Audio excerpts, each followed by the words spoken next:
guerra fue siempre lo mío. En la guerra estaba yo seguro, confesó Franco a sus biógrafos. Desde la academia le había obsesionado que le destinaran a África, escuela de guerra por excelencia, sueño de todo militar español con ambición de gloria, de honor y de prestigio.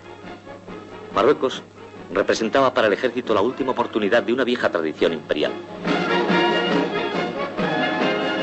Perdidas las colonias con el desastre del 98, el país espoleaba al numeroso cuadro de oficiales hacia la aventura de un mundo exótico, con sabor a pólvora, a gestas heroicas, a ascensos y medallas.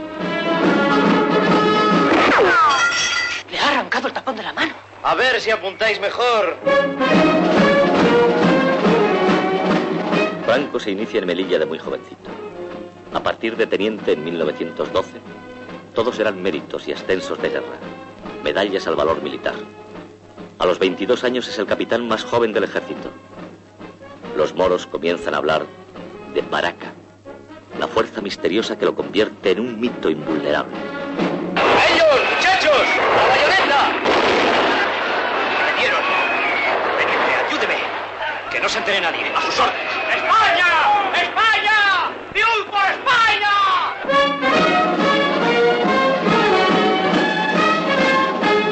Al ser herido en el vientre, su Baraka desvía milagrosamente la trayectoria de la bala, determinando así el futuro de España. En nombre del rey, le condecoro mi enhorabuena y mi admiración, Franco. Gracias, mi general. ¡Viva España! Después de la guerra contra los Estados Unidos en el año 98, murieron muchísimos marinos, toda la escuadra Cervera, que fue hundida en Santiago de Cuba, y luego la escuadra de Filipinas, y entonces nos quedamos sin barcos. España no había barcos. Empezó enseguida Antonio Maura a rehacer una escuadra, que fue una escuadra importante, que luego fue casi destruida en la guerra civil, pero en fin, pero era ya con varios acorazados. Pero eso fue después. En el año, me parece que fue en el año 1907, cuando Franco tenía que entrar ya en la Academia Naval. Pero el año anterior se cerró, y se cerró indefinidamente. Optó entonces por la infantería y dirigió sus pasos a la Academia Militar de Toledo, de donde salió como segundo teniente. Pero logró un destino africano, donde un desprestigiado ejército libraba una guerra que socialistas, anarquistas y muchos liberales españoles consideraban detestable. En Marruecos brilló con luz propia.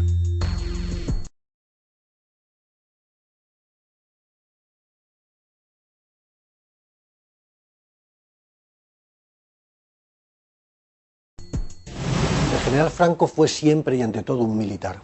De hecho, cuando en ciertas entrevistas le preguntaban qué se consideraba usted esencialmente, él siempre respondió: soy militar. Ahora, era un militar peculiar, era el arquetipo de oficial africanista, de aquellos oficiales del ejército español que cursaron la mayor parte de su carrera militar en África. Estuvo más de 10 años en las cruentas guerras de Marruecos. Allí consiguió todos sus ascensos, menos el primero, por méritos de guerra, con una condición, incluso temeraria, valiente en el ejercicio de sus funciones, y se reveló desde el principio como el arquetipo de oficial africanista meticuloso, obsesionado por la disciplina y con un concepto de la política muy propio de esos militares que, estando en una situación de guerra, tenían plenitud de poderes también civiles, no solamente militares, administrativos. General Franco siempre entendió la política como el ejercicio del mando, y entendió la práctica de la autoridad política como una derivación del ejercicio del mando en las esferas militares, lo cual quiere decir con arreglo al principio de respeto absoluto a la jerarquía, orden y disciplina en las filas, considerando poco menos que sediciosos a los discrepantes o a los adversarios en el plano político.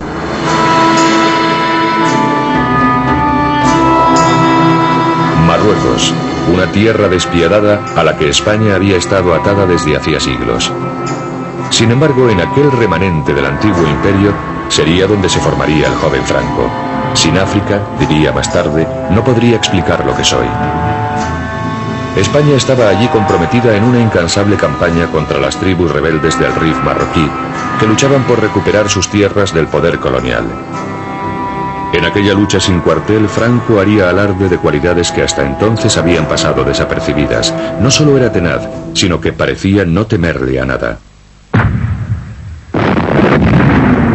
Mantenía férreamente la disciplina bajo el fuego enemigo. Ello, además de las bajas de muchos de sus camaradas, lo condujo a un rápido ascenso. El índice de bajas era tan alto que a los heridos se les dejaba morir por rutina en el lugar en el que habían caído. Al sobrevivir a tales peligros, Franco empezó a parecer intocable. Pero no lo era. El inevitable telegrama a casa informó de que había sido gravemente herido en el estómago. Mucho tiempo después, él mismo narró a su hija Carmencita cómo había escapado de la muerte. Él estaba tendido en la camilla y veía que iban recogiendo a los demás heridos y los iban depositando en unas camionetas y se los llevaban. Y que a él no lo llevaban. Entonces eso le chocó y llamó al médico que pasaba por allí y le dice el médico, no, a ti, Franquito, te dejamos, no podemos llevarte porque tienes una herida de vientre y nada, es inútil. Y entonces mi padre tenía un asistente marroquí y le dice, dame tu mosquetón, y le dio su arma. Entonces la cargó y apuntó al médico y le dijo, en el próximo camión yo salgo, si no tú también tendrás un tiro. Entonces el otro, no te pongas así, y que entonces lo evacuó. Su contacto con la muerte dio origen a una leyenda. Franco contaba con la protección divina. Él mismo empezó a creérselo, mientras los rudos soldados que estaban bajo sus órdenes lo contemplaban admirados. Es el primero que sale en avanzadilla. Lo he visto caminar delante de todos los demás mientras ellos apenas podían levantar la cabeza de la cantidad de balas que caían a su alrededor.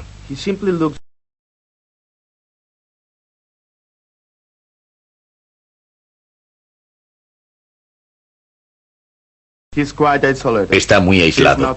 No es amigo de los demás oficiales, que se van de juerga y se emborrachan. Él se queda solo en su tienda. Después de estar 14 años de servicio, el teniente había ascendido con tanta rapidez que cuando abandonó Marruecos de regreso a la península en 1926, se había convertido en el general más joven de Europa desde Napoleón. De vuelta en Madrid, el general de 33 años estaba muy solicitado.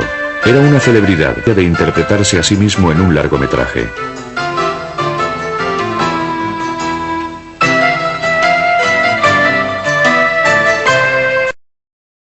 También encontró tiempo para casarse. Su esposa, Carmen Polo, era de buena cuna y estaba bien relacionada. Los ojos de Franco descubrieron un mundo muy diferente de los de El Ferrol y África, pero la vida de la clase alta nunca le entusiasmó.